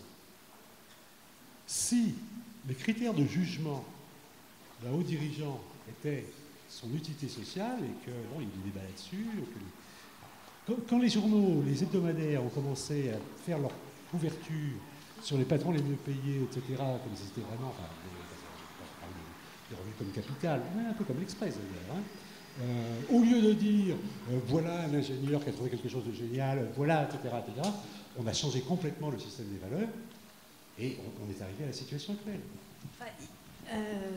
Pour sur la responsabilité des syndicats, c'est les 2% habituels. Pour poursuivre sur le sujet, je pense que justement le fait que les médias aient commencé à parler de la rémunération des dirigeants a fait partie de ce processus de transparence, parce que même si dans les années 80, effectivement, on savait déjà qu'il y avait des revenus élevés, mais on les valorisait, c'était l'époque Bernard Tapie et compagnie, mais une des raisons pour lesquelles le débat s'est amplifié sur la rémunération des hauts dirigeants, c'est aussi parce que la transparence s'est accrue et que suite à un certain nombre de progrès de gouvernance qu'on peut trouver encore limités, on sait davantage, grâce au rapport annuel, grâce aux assemblées générales, etc., quel est le montant de la rémunération des numéros 1, voire numéro 2 et 3 des grandes entreprises cotées, puisque c'est le cas pour les sociétés cotées, et non seulement de leur rémunération fixe, mais aussi de leurs variables, voire des à côté type retraite chapeau. Donc c'est aussi cette transparence qui encourage le débat et pousse le débat à chaque fois un peu plus loin, me semble-t-il.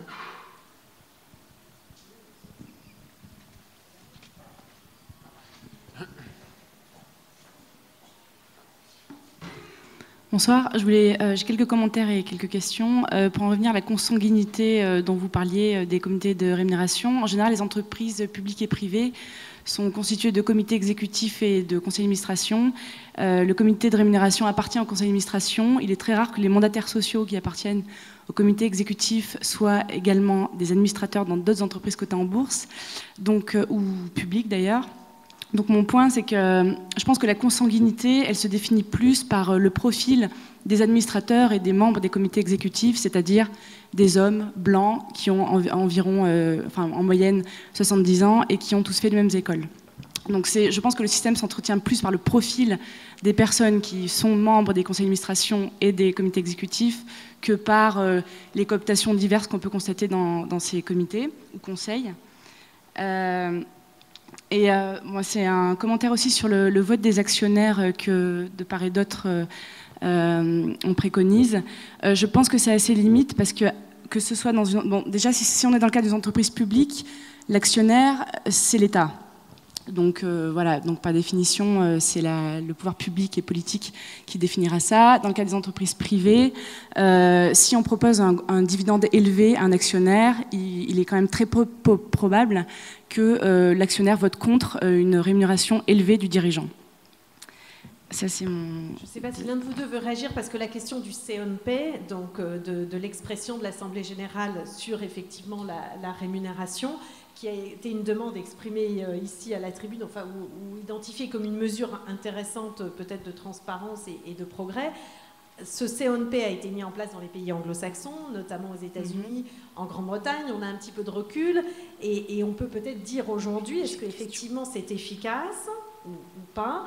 On sait qu'aujourd'hui, aux États-Unis ou en Grande-Bretagne, c'est un vote consultatif, donc qui n'est pas décisionnaire, mais qui est quand même un vote consultatif. Et on a vu quand même au printemps dernier, lors des dernières assemblées générales, quelques patrons retoqués par rapport à la rémunération demandée par les résolutions à l'Assemblée générale. Donc est-ce que la mesure vous paraît satisfaisante ou pas? Je peux juste poser une question très rapide, juste. Donc, ma question est, est-ce que la solution la plus pertinente ne serait pas de limiter les dividendes qu'on donne aux actionnaires? La masse d'argent qui est distribuée aux actionnaires est quand même incomparable par rapport à la petite masse d'argent. Enfin, je veux dire, la proportion n'a rien à voir. Est-ce que ce ne serait pas une solution pour lutter contre la financiarisation de l'économie, avec tous les dégâts que ça cause, notamment en termes de réorganisation, de licenciement, etc., etc., etc. Merci. Limiter les dividendes ou consultation de l'Assemblée générale sur le salaire des dirigeants? Sur cette question, autant j'étais très sceptique sur le discours de la fuite des cadres supérieurs de la fonction publique vers l'étranger en cas d'encadrement, autant il faut faire très attention sur les dividendes. Eux sont vraiment liquides. C'est-à-dire que la propriété financière des entreprises est ce qui est de plus liquide dans tous les facteurs de production du monde actuel. C'est pas très drôle pour un cadre supérieur, quand il n'est pas lui-même très jeune, d'aller au Japon, diriger une filiale au Japon. Ça peut être très, quand il est jeune, au contraire, extraordinairement intéressant et valorisant. Mais alors, passer dans le pays à côté, parce que la fiscalité de dividendes qui est plus faible, ça, aucun problème. Aucun problème. Alors je crois qu'on introduit la part de vérité de la concurrence internationale dans la dégradation, enfin dans le système assez monstrueux qui s'est mis en place entre 80 et 2007, 2008. Elle est plutôt là-dessus, c'est-à-dire que la financiarisation du monde dans le cadre d'une mondialisation productive a rendu extrêmement difficile pour le politique, la démocratie, de dire voilà, maintenant on va faire contribuer davantage les plus riches ou les plus revenus. Parce qu'effectivement, le facteur financier peut glisser en un clic de l'autre côté de la frontière. Bon, en plus on a Luxembourg juste à 2 pas, à l'intérieur de l'Union européenne, c'est même pas les îles Bahamas ou des trucs comme ça. Donc oui, un véritable problème, et la politique du gouvernement actuel qui consiste à dire il faut fusionner les revenus au stade de l'individu. Il faut fusionner les revenus du capital et les revenus des autres et les taxer de la même manière. Essaie de s'approcher le plus prudemment possible de ça, parce qu'on se dit au moins la personne ne va pas déménager. Et si elle déménage, on aura toujours la possibilité de noter la législation américaine qui poursuit le citoyen où qu'il soit résident. La fiscalité aux États-Unis est celle du citoyen, non pas du résident. Bon, alors évidemment, il y en a des gens qui changeront de nationalité, mais ça, on n'y peut rien. À un moment donné, un certain pourcentage de perte est tout à fait admissible. Marc-Olivier Padis, pour réagir quand même peut-être sur la question consultation de l'Assemblée générale, limitation des dividendes. Non, mais moi j'écoute avec beaucoup d'attention ce que dit Alain Lipiette. Et comme je l'ai dit, je ne suis pas très versé dans les questions de microéconomie des entreprises. Il y a juste une chose que je pourrais dire sur le vote des actionnaires. Il me semble ne pas me tromper si je dis que aujourd'hui, il y a quand même des équipes dirigeantes qui ont continué à augmenter leur salaire alors que leurs entreprises perdent de l'argent. Donc, on ne peut pas faire l'hypothèse simplement que l'augmentation des hautes rémunérations, elle n'est pas seulement dans les entreprises qui dégagent beaucoup de bénéfices et qui reversent aux actionnaires. Donc c'est là qu'effectivement, on n'est plus dans la rationalité de toute façon. Donc, je pense que vous soulevez un point tout à fait important, mais en même temps, il me semble qu'il y a quand même des choses à faire pour éviter les situations en même temps complètement aberrantes qu'on connaît, où les gens, en fait, il y a une rémunération de l'inconséquence qui aujourd'hui qui est indéfendable. En fait, vous n'aviez pas posé la question, faut-il fiscaliser davantage les dividendes, mais en quelque sorte mettre un taux minimum d'autofinancement dans l'usage du profit. C'est plutôt ça. Limiter la distribution. Distribution, garder qu'une partie du profit doit rester dans l'entreprise, c'est ça?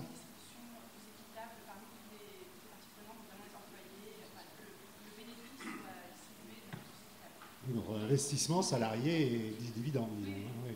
Oui, alors là, oui, parce qu'on est quand même dans une réunion de SOS. Donc, sur la question de limiter, alors ce qu'on appelle la lucrativité, c'est-à-dire la part qui va du profit d'entreprise qui va aux propriétaires, c'est justement ce qui fait la séparation entre économie sociale et solidaire et entreprise classique. Hein, alors, faut-il... Moi, je serais plutôt pour valoriser l'économie sociale et solidaire que pour interdire, enfin, fixer un taux d'autofinancement en quelque sorte, enfin empêcher que les profits soient trop distribués en dividendes dans les entreprises privées. Je dis ça comme ça, peut-être que vous avez raison. Je ne vois pas... Enfin, on a toujours ce problème que les gens qui placent leur argent dans une entreprise, s'ils ne sont pas contents, ils peuvent... C'est ceux qui peuvent le plus facilement aller ailleurs. C'est ça la grande difficulté. Donc si on attaque à cet endroit-là, je ne sais pas si c'est le plus efficace. Monsieur ?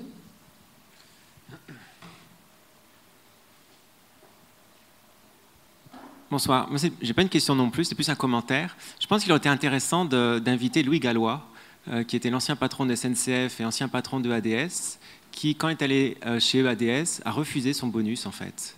Et il aurait été intéressant de faire réagir la personne là, parce que je trouvais qu'elle comprenait pas, mais proposait pas de solution. Et justement, ce que vous avez soulevé sur le problème quand même des rémunérations ou même des dividendes, c'est à la limite un actionnaire a tout intérêt que la société soit la plus productive possible, mais vis-à-vis de la société avec un S majuscule, ça pose problème en fait. Alors, juste pour préciser, parce que je connais bien le cas de Louis Gallois, il n'a pas refusé son bonus parce que c'est plus compliqué que ça dans une société cotée de refuser son bonus. Donc il a accepté son bonus et il le rétrocède pour des actions caritatives, en fait. Donc il le perçoit et il le redirige immédiatement, effectivement, sur d'autres... Et il ne touche que, enfin, il n'a touché comme président de ADS que son salaire fixe. Et il ne touchait pas, effectivement, l'équivalent de son bonus. Mais...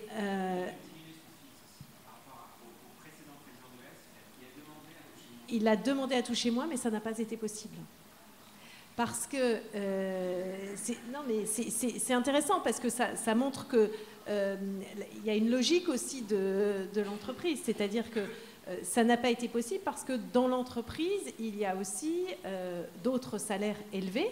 En l'occurrence, il y a un président exécutif et puis ensuite, il y a des directeurs généraux de filiales et il y a une échelle de salaire dans l'entreprise. Donc, ça a été assez compliqué, justement. Il avait demandé à ce qu'on baisse son salaire et ça n'a pas été possible. Et lui a trouvé la solution de rétrocéder son bonus pour être en accord avec sa vision des choses, son éthique, effectivement. Mais parce qu'en fait, chez lui, c'est une décision morale. Voilà. Et donc, ça nous donne un échantillon statistique de si on s'en remet à la morale personnelle, combien de personnes suivent ce type de comportement. Juste pour compléter, parce que le problème, c'est que ce type de personnes répugne à rendre public ce comportement. Et donc, l'exemplarité est compliquée. Voilà, l'exemplarité est compliquée à développer. Oui, parce que comme c'est un chrétien de gauche, la main gauche doit ignorer ce que fait la main droite, et donc... Non, mais je pense qu'il représente quand même, je le connais assez bien, je pense qu'il représente quand même ce qui était l'idéologie moyenne, mais plutôt la norme sociale même, du haut fonctionnaire des années 60-70, du service public. Alors, je ne suis pas en train de dire c'était mieux avant, parce que ça avait des contreparties effroyables aussi. Hein, on rentrait jeune ingénieur dans une entreprise, on pouvait, quand l'épouse demandait à avoir aussi un travail, parce que c'était dans une ville de province, le patron d'une multinationale pouvait lui dire dans cette entreprise, on se paye assez bien nos ingénieurs pour que leur femme n'ait pas à travailler. Enfin, je ne suis pas en train d'idéaliser les années 50-60. Simplement, j'insiste sur le fait que tout ceci n'est que la partie émergée de l'iceberg qui est La norme sociale, on a considéré que c'était très bien qu'il y ait de la masse. Bah, certains amassent du fric au-delà de la qualité. Alors, la différence de qualité. Alors, j'insiste sur ce point parce que j'ai travaillé aussi sur les biens de luxe, où c'est exactement pareil. Je pense très sincèrement que si vous prenez le boulevard Saint-Germain et que vous éloignez du boulevard Saint-Michel, pour pénétrer dans le 7e arrondissement, les boutiques sont de plus en plus belles. Et ils vendent des choses objectivement de plus en plus belles. Est-ce que les rapports de prix sont dans la même proportion? Je pense que s'ils sont plus belles, c'est que des stylistes mieux payés y ont travaillé. Est-ce que la différence de coût, stylistes compris, est uniquement reflétée dans le prix? Bien entendu, non. À un certain moment, elles sont plus belles parce qu'elles ont compté plus, effectivement, à l'entreprise qui les a conçues, qui les a fait concevoir, les a fabriquées. La matière est plus belle, le styliste était plus talentueux et probablement mieux payé, etc. Mais à un moment donné, il y a un phénomène de rente qui se produit. C'est la même chose dans le marché immobilier, d'ailleurs, hein, un peu plus tassé, hein, le prix du mètre carré. Bon, donc, ce qui est devenu effarant dans les années 80 à 2005, c'est que le phénomène de rente est devenu bien plus élevé que les différences de productivité des individus, ou même des actionnaires ou des gens qui investissent, ou des preneurs de risques. Bill Gates ou Steve Jobs n'ont pas inventé ce qu'ils ont inventé parce qu'ils étaient bien payés, pas plus que l'auteur de Harry Potter. Ils l'ont inventé d'abord, ils ont eu du succès, ils ont été très bien payés. Mais ils auraient fait les mêmes inventions si elles avaient débouché sur un échec. Vous ne pouvez pas le savoir à l'avance. Et ce n'est pas parce qu'ils savent que certains ont réussi qu'ils ont créé l'informatique domestique. Hein, c'est pas du tout comme ça que ça marche. Un inventeur de génie commence par inventer. S'il fait fortune, tant mieux, mais de toute façon, l'invention, elle est faite. Je pense qu'on peut prendre encore une ou deux questions dans la salle. Oui, bonsoir. Je vous prie de m'excuser pour mon français médiocre. Mais je suis suédois, j'ai vécu longtemps en France et je trouve ce débat extrêmement intéressant. Mais je constate aussi qu'en France, on marche sur la tête depuis au moins 25 ans. Je suis désolé. Et on croit aussi en France que l'économie ne dépend que des entreprises du CAC 40 et des administrations et des politiques irresponsables, y compris les syndicats. Et je m'intéresse beaucoup, vraiment énormément, pour les problèmes systémiques auxquels nous sommes confrontés. Et je lance avec des Italiens quelque chose dont j'aurais voulu débattre avec M. Lippietz et M. Padis, si vous avez le temps. Car on ne voit plus clair, les politiques ne savent pas ce qu'il faut faire, que ce soit à droite ou à gauche. Donc on joue qu'avec les émotions, et puis on entend l'arbre tomber, mais on ne voit pas la forêt pousser. Donc, je répète, on est complètement à côté de la plaque en France. Ce n'est pas qu'en France, hein, mais vous prenez des gens comme Lloyd Blankfein de Goldman Sachs, vous prenez les responsables du Trésor, ou même Greenspan, je veux dire, ce sont des criminels. Hein. Comment on peut laisser faire ça? Comment? Voilà, rien ne change. Hein. C'est ça le problème. Bah, j'espère que vous m'avez compris.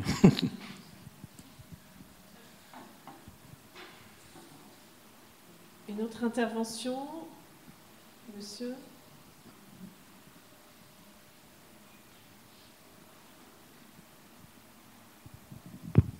Pour donner une note optimiste à cette discussion, il y a quand même des milliardaires américains qui ont donné l'essentiel de leur fortune pour de bonnes actions.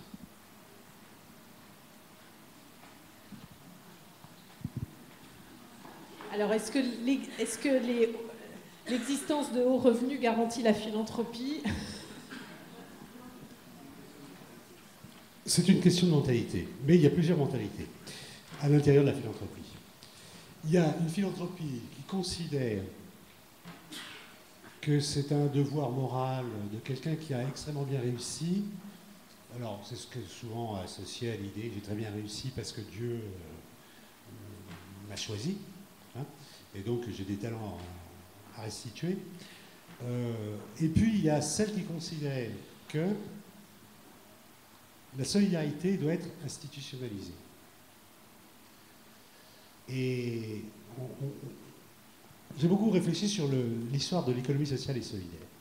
Notamment, bon, elle n'est pas née aux États-Unis, elle est née en Amérique latine, comme une forme de résistance, enfin, la nouvelle, hein, celle des années 80. Bon. Pourquoi, alors qu'elle est laïque et, semble-t-il, surgit plutôt d'anciens syndicalistes mis au chômage par le libéralisme, dans le monde musulman, au contraire, on a l'impression que c'est le monopole, enfin, le travail social dans les quartiers, face à un État post-nassériste, post-boumedienne, qui n'est pas très différent des États ultralibéraux de l'Amérique latine des années 80. Pourquoi est-ce que c'est l'islam qui en profite intégralement? Bon, pourquoi c'est l'islam qui en profite intégralement? Alors qu'en Amérique latine, ce n'est pas l'Église. On aurait pu penser. Hein, parce que tout simplement, il y a une différence entre un appareil ou une religion instituée qui fait ça routinièrement, qui est tout à fait capable de réagir, et le travail de reconstruction par des petites fourmis d'une économie sociale et solidaire. Alors c'est vrai qu'à partir du moment où l'islam a su garder son 5e commandement, l'aumône, c'est clair que les ESS islamistes, elles tournaient sans aucun problème. Elles ont enclenché devant l'effondrement des modèles nassériens, boumediens, etc., parce que c'était leur truc. L'Église catholique, dont je rappelle que jusqu'à la séparation de l'Église et de l'État, c'était son métier institutionnalisé dans l'État français. C'est elle qui tenait les hôpitaux, c'est elle qui visitait les pauvres, etc. etc. Hein, L'Église catholique ayant complètement abandonné ce truc, parce que l'État le faisait très bien. Elle était un peu virée aussi, au début du XXe siècle. Hein. Mais après, elle n'avait pas à revenir là-dedans, puisque l'État le faisait très bien. Eh ben, elle a perdu l'habitude institutionnalisée de la redistribution par pure solidarité. Et c'est une très grosse différence. Alors, moi, je veux bien que Bill Gates ou d'autres fassent un grand mécénat. Alors, les uns, c'est du mécénat artistique, d'autres du mécénat scientifique, la recherche médicale, d'autres financent même de l'ESS, l'économie sociale et solidaire. Cela dit, ce qui m'intéresserait davantage, c'est que la société dise il est tout à fait normal qu'il y ait de la redistribution pour écréter cette rente de succès qui va au-delà de la rémunération de l'habileté, l'intelligence, du goût, etc. Parce que l'exemple que j'ai donné sur les articles de mode, il y a une partie qui est de la rente, disons, excessive. Bon, on écrème ça et on s'en sert pour financer la solidarité, financer l'économie sociale et solidaire, financer, je sais pas, les revenus de base, et ainsi de suite. Donc, c'est pas du tout la même chose. Sinon, alors, le risque est qu'aujourd'hui, au nom si on se contente d'un impératif moral, on rétablit, en fait, le rapport entre Madame la Baronne et ses bonnes œuvres. C'est pas ça qui est visé dans ce qu'il faudrait. En oui, c'est pas ce qu'il faudrait faire. C'est bien qu'elle le fasse, plutôt qu'elle ne le fasse pas, d'accord, mais c'est pas ça que j'attends d'une société décente.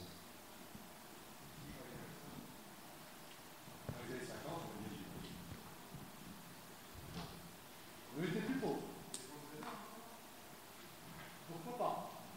Je ne veux pas frustrer la salle. Est-ce qu'on a le temps de prendre une dernière question? Jette un œil aux organisateurs. Si tant est qu'une dernière question brûle les lèvres de quelqu'un dans l'auditoire, je vous en prie.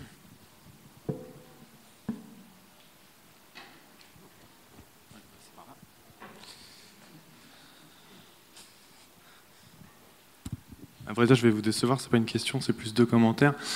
Je ne sais pas s'ils sont très pertinents d'ailleurs, mais il y a un point qui m'interpelle, et je suis encore une fois loin d'être spécialiste de ces sujets-là, mais on rémunère, quand on rémunère un DG d'une entreprise du CAC 40, d'abord une fonction et après un homme. Et quelque part, je trouve qu'il y a quelque chose d'assez étonnant de se dire que entre 2 hommes pour la même fonction, on puisse avoir des écarts de rémunération aussi considérables que ceux qu'on imagine, ou que ceux qu'on pourrait supposer quand on voit les écarts de salaire d'une année sur l'autre. Donc il y a quelque part quelque chose en tant que citoyen, en tant que consommateur, d'inquiétant de se dire que d'aussi grosses entreprises que des entreprises du CAC 40 puissent voir peut-être leur destinée autant valorisée dans le salaire du patron, et que le fait de supposer qu'en donnant 2 fois plus à telle personne plutôt qu'à telle autre, on aurait un succès plus ou moins important. Un autre point alors, qui sort peut-être du débat d'aujourd'hui, où on a parlé de la problématique de la répartition des richesses entre le bas de l'entreprise, entre guillemets, et le haut de l'entreprise. Il y a un point qui est assez intéressant, c'est aussi de regarder peut-être selon les secteurs d'activité. Quand on est par exemple jeune ingénieur, comme j'ai pu l'être et comme je le suis encore, quand on sort de l'école, on peut avoir un salaire qui va aller du simple au double, selon qu'on vise l'industrie ou selon qu'on vise les services financiers.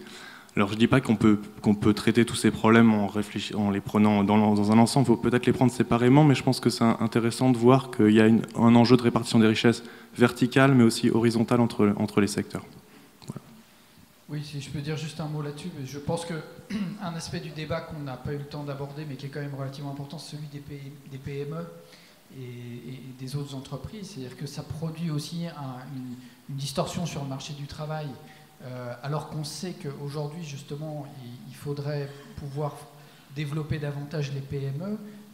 Les PME n'ont pas la capacité d'attraction des grands groupes, et donc, notamment en échelle de rémunération. Et je pense que c'est un des éléments qui devrait être pris en compte aussi dans cette discussion sur l'échelle des rémunérations. Merci, je crois qu'on va être obligé de conclure compte tenu de l'horaire. Merci Alain Lipiette, merci Marc-Olivier Padis d'être venu débattre ce soir avec nous. Je pense qu'on a effectivement effleuré un certain nombre de sujets, mais que le sujet de la rémunération des dirigeants d'entreprise est à la fois tellement complexe et a tellement de ramifications qu'on pourrait multiplier les débats avant d'arriver peut-être à une position commune. En tout cas, ce qui s'est dégagé quand même, c'est qu'une régulation s'imposait probablement d'une façon ou d'une autre sur ces rémunérations. Merci à vous et merci à tous d'être venus.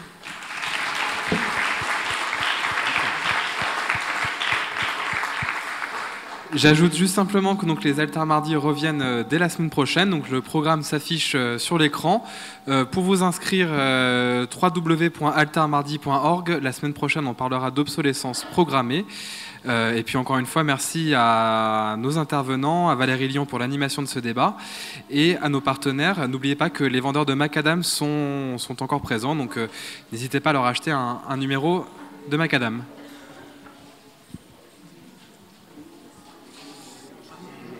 Non, c'est à la mairie du 14e.